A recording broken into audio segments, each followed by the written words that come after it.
Hey guys, good news.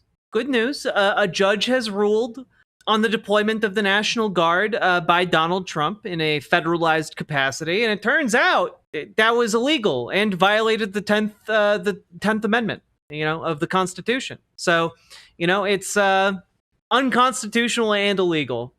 So, troops are ordered to be returned to the control of Gavin Newsom. So that's good. Judge ordered that maybe 2 hours ago.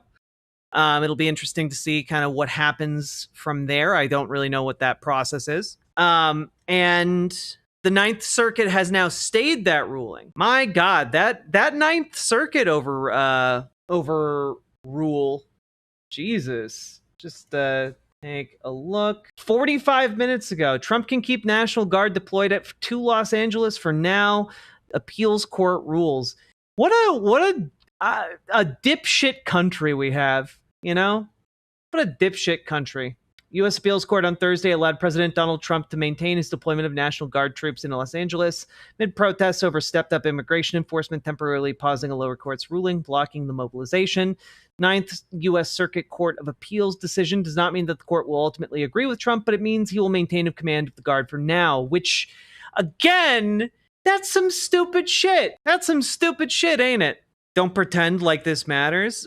Don't pretend like the law matters. No, that's quitter shit. The law absolutely matters. I hate how we got here, but Gavin would be a good president. No, he would be a bad president. They won't follow it, so you need more.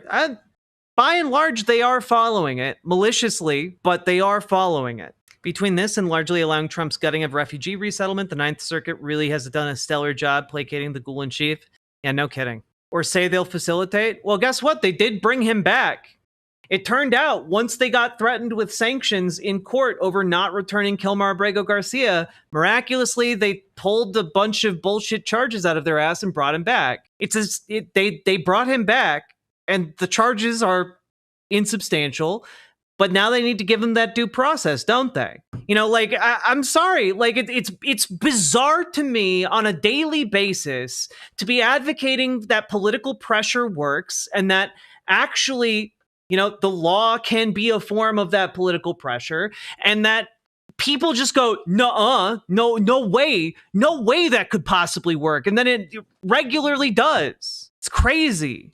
I don't know. Here's my big thing. I don't believe in giving authoritarians more power than they deserve. When you start saying, he's just going to ignore the law, that just empowers him to ignore the law. When you set those expectations, it's just ceding power to a tyrant. Stop. I'm just telling you facts, okay?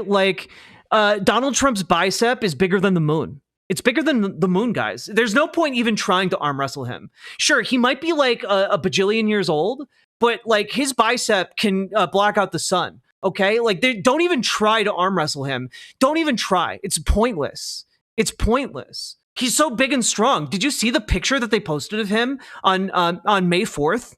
He was so buff. Don't even try. I'm sorry. Don't be a fucking quitter. And I understand being a bit burnt out by oh man, they're not. I encourage you actually learn more about the ongoing legal cases, because there is a lot of legal horseshit going on, and on a day-to-day basis I probably spend more time keeping up with that than anything else, because I don't know a whole lot about legal stuff, but I'm doing my best. And I can tell you that the amount of resistance and the amount of people pouring their effort day in, day out into this efforts to curb the administration, that it matters, that it actually does stuff, that it actually prohibits the administration from doing a wide array of different things that they would really, really like to do in order to target you and your family. I'm so sick every day. People going it's all over. He's too powerful.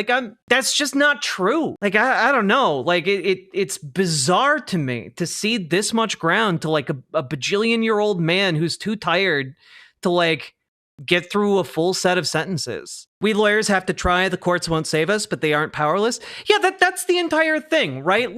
ultimately, the courts are not the only avenue we need to be pursuing, but to say that they do nothing and that talking about legal matters when it comes to this administration is pointless, that's some like weird quitter shit, and I'm not about that. Yes, when a lawyer admits that something goes against the narrative that the administration is trying to like put out there and gets fired, that says something. That it does. But what it really says is that the administration is horribly weak. Like that's the thing I don't understand. Like I clapping hands emoji, have clapping hands emoji, agency.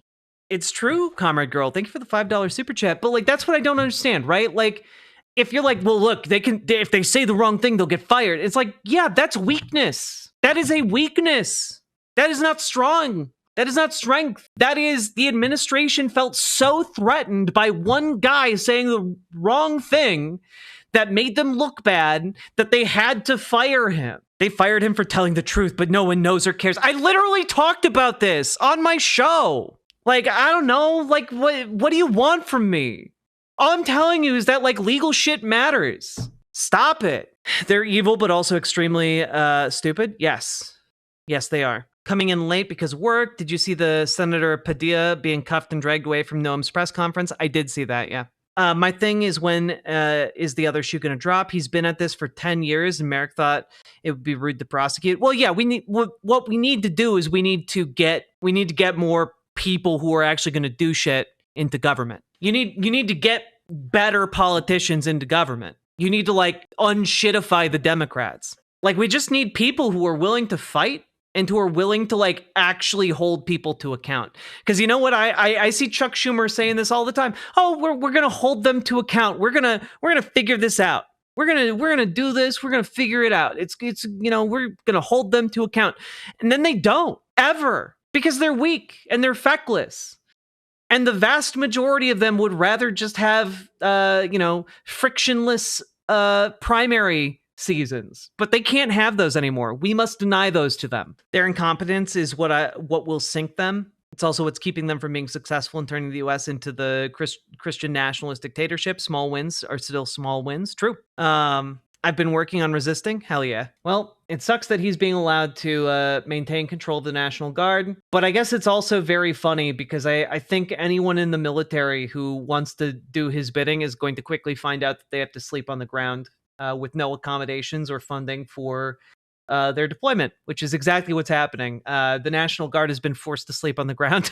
Now, I will say, in better news, in speaking of unshitifying the Dems. Let's just take a quick look at this, huh? Arizona Democrats in the state of Arizona, entire state, have been able to band together and adopt a binding resolution, essentially, to make it illegal under their rules to run and accept money on from billionaires in their primary election, which is, again, a really important way that if you got involved in your local Democratic politics, you can stop them from accepting big money donations and you can then keep the election money free and instead for who's best for the party, who actually serves the people, okay?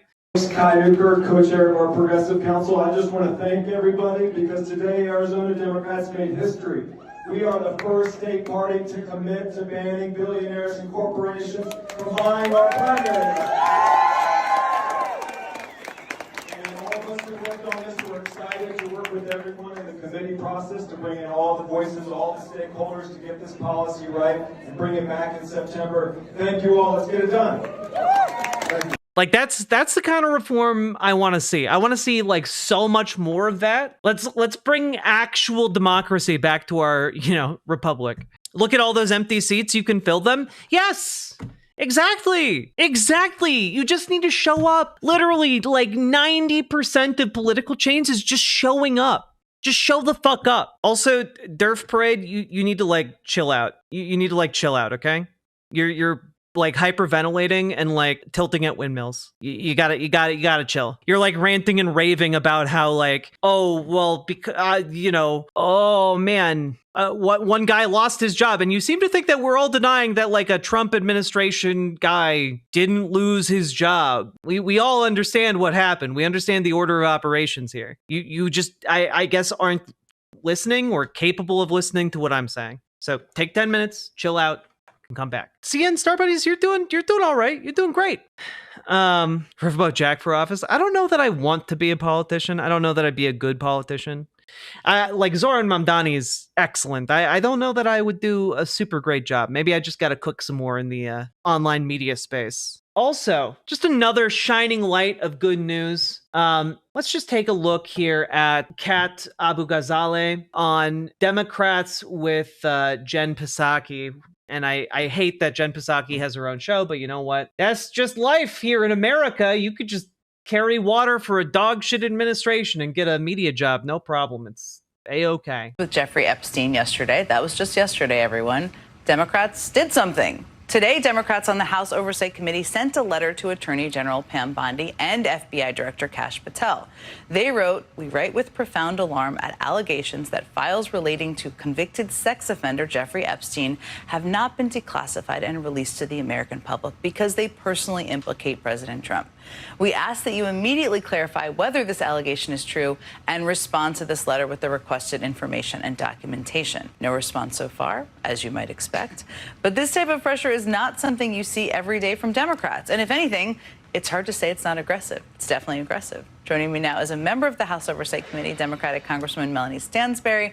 Also with us is someone trying to join Democrats in Congress, a candidate for Congress in Illinois, Kat Abu Ghazaleh. It's great to see you both. This is such the perfect way to end our show on a Friday. I mispronounced her last name and I feel bad. Friday. We've already been chatting about all of the things. Let me start with you, Congresswoman. Tell me why you and your colleagues decided to send that letter. As I noted, no one can suggest that's not aggressive. This was teed up by Elon Musk, of all people. I assume you haven't heard back yet, but tell me more about the choice. Well, I certainly don't want to take credit for it. I know my colleagues on the Oversight Committee were leading on that particular letter, but we've issued over 100 investigations on the administration. And, we were talking a little bit right before we started here. I think part of why, for example, I went to the floor yesterday and read the tweets into the congressional record wasn't just because it was delicious tea to spill on the House floor, which it was, but also because it's very incriminating, right? Both of them are going back and forth, accusing each other on public media of what may be crimes as far as we know. And so I thought it was important to put that in the record. And I know, many of my colleagues have been opening many different investigations on Elon Musk. And I think one of the things that's really important in this moment, and I know we're going to get into this, is like, just because Elon Musk tweeted against a bill we think is going to be devastating for the American people, and he was right about that, doesn't make him a good person. It doesn't make him... Or that he's rooting for Democrats. Right, exactly. Or that he didn't break the law and he didn't shatter lives and allow children to starve. Like, this dude is not okay, and we're going to hold him accountable.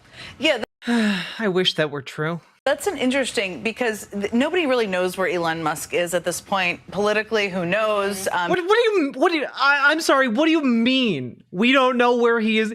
Dude got up in front of the entire country and did multiple Nazi salutes. What do you want? Oh, we just don't know where he is politically. Shut up. Shut up.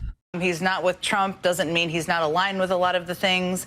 You had quite a moment last night in a fight with Scott Jennings about this, where you made clear you don't think Democrats should take money from Elon Musk. Even if he, and I don't want to put words in your mouth, you can explain yourself, even if he kind of comes out tomorrow and says, I made a lot of mistakes, I'm a different person, I'm a Democrat now.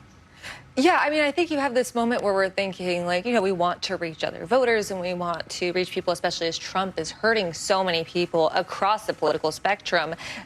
Elon Musk has hurt millions of people just in the first short 5 months of this administration. I mean, in the 9th District in Illinois, we have had veterans that are worried about their access to health care at the VA. We have educators that are terrified about their visa status, that are terrified about their funding. Northwestern has lost $700 million of funding because of the Trump administration and Elon Musk encouraging it. And the idea, even the mention that he could be welcomed like back into the fold as if he was ever in there, as if he didn't exploit the labor of his own workers, as if he wasn't a union buster, is laughable. This guy isn't our friend. He's now not Trump's friend, at least for the time being. I wouldn't be surprised if he finds a way back in there. But he needs to be held accountable. And I'm glad that we have people in Congress that want to do that. As one of my girlfriends said back home, I texted them to get their hot take. It's at this point that I realize that when she said girlfriend, she's talking about a friend who is a girl, and she's not, in fact, a poly lesbian, which would have been cool as shit. But that took me a second. I had to mentally correct. One of my best. Always where the best hot you takes got it come right. One of my best girlfriends said, "We need to cancel his app." One of my best girlfriends. You rank them, you monster. So I think that's where the American people are right There now. are T-shirts maybe being made up somewhere that maybe say that. Maybe they're for your campaign. There you go. So tell me, I mean, part of the reason I wanted to talk to both of you, I mean, one, you're both really interesting players in the Democratic Party, but also that you're both not afraid to be aggressive. A lot of people say they don't see that. I think we see that in a lot of places. You spend a lot of time at Media Matters, which is very aggressive. And Ranked choice polycule. Wait, I'm sorry. You've spent a lot of time at Media Matters, which is very aggressive. Media Matters just quotes Republicans back at themselves. Like, I'm sorry, Media Matters is not aggressive at all. Like, if you think Media Matters is aggressive, you're just mad at conservative content recontextualized. in a lot of ways. Are there things that you would like to see Democrats in Washington doing right now, present company excluded, that they're not doing around, whether it's around Elon Musk or the bill or whatever it may be? Yeah, I mean, what the Congresswoman is right next to me did is amazing. We need to be standing up this idea that we don't want to alienate people, or we need to be worried about other Democrats' job security, or that we're from this same playbook that's existed since before Trump. That playbook is gone, and we need to acknowledge that, and that's part of the reason that we're here in the first place. And authoritarianism, every authoritarian movement has thrived when the opposition stands back. I mean, anyone that has taken a middle school history class knows appeasement doesn't work. And my background is fighting the far right. My background is knowing who these people are, what they can do, what they want to do, and how to beat them. And I think we need more people that are literate in our leadership of what this current moment needs, of technology, of the current authoritarian movement that is in America right now, and not just hoping that the status quo stays the same, because we need a vision beyond that too. One of the areas I think where Musk has done the most damage, and Trump too, I mean, you spent a lot of time, we've talked about Doge before. I mean, there was a ruling today in the Supreme Court allowing these Doge boys unfettered access to Social Security data. How do you keep the drumbeat and the focus on that without Musk in government anymore and with this feud? Well, I mean, first of all, I think the hacking and stealing of data is one of the things that is very uniting across ideological spectrums. I mean, I did 19 town halls across New Mexico, and it is the #1 thing that people are most freaked out about. Their data. Their personal data was stolen, and especially over the last... Look, all I'm asking is for big balls to be held accountable in this country for the first time ever. I demand Congress hold big balls responsible. Couple of weeks since we saw they put it in the reconciliation bill, this language that would basically strip state and local authority to be able to enforce AI and data privacy laws for the next 10 years. And we're hearing reports that Trump is contracting with Palantir, which is, Peter Thiel's AI company, to build this database. They want to use it for surveillance and enforcement. Oh, God. Gamer G. 10 out of 10 comment right there. Big balls must be crushed by the fullest extent of the law. It's a moral imperative for big balls to be crushed by the law. Of DHS, people are really freaked out about the data stuff right now. And, I just even preparing tonight, I mean, I'm shocked. I really can't believe the Supreme Court allowed that case to basically sit until something else happens. Yeah. What are you hearing? We only have about a minute left. If I hold my big balls accountable, will that be enough for now? I have to imagine it will be. Thank you for holding your big balls accountable. If we each hold our big balls accountable, there's nothing we can't achieve. Left. I hope you guys will come back and talk to me again.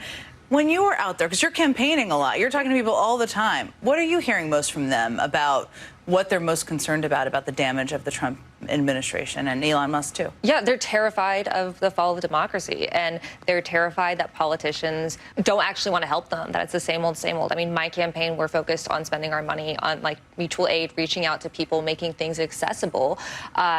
This is something we see time and time again where people are let down. And that's why we have thousands of people checking out our platform, coming to events. Our website is catforillinois.com with a K. And it's because they feel disenfranchised, and Trump is only exacerbating that, and they want Democrats to fight back.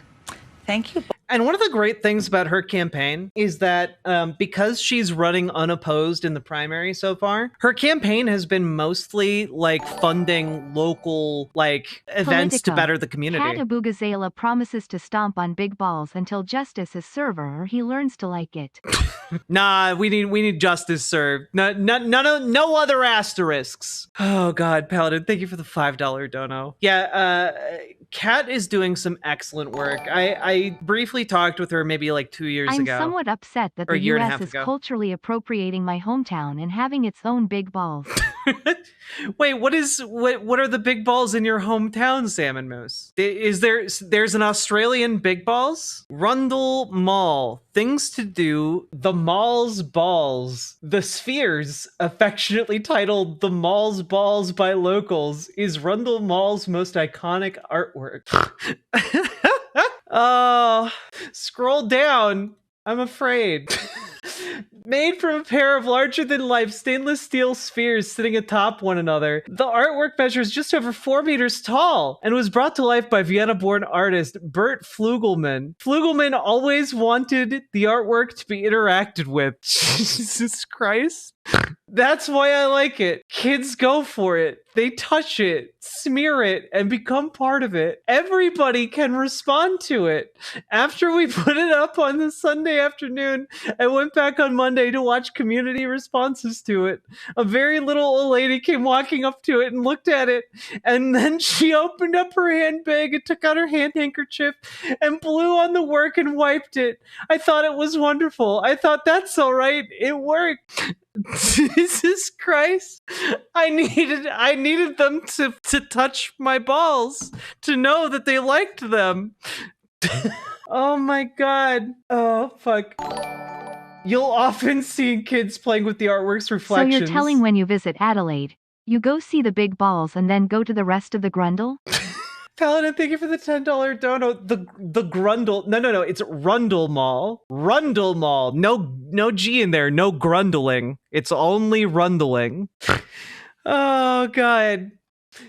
You know, that took like a piece of art that I think is a relatively uninteresting installation, except that it's funny in its resemblance to a balls in a ball sack, and made it so much weirder by making that somewhat explicit. Rundle in the Grundle. Grundle as a word makes me feel uncomfortable. Oh God, I feel like Grundle would be the name of like a hill troll or something in a D&D campaign. Peepo Yeehagun, Mirror Sheriff S balls here. The S stands for small. My balls are ironically huge though. Does anyone have any beans? I like small beans.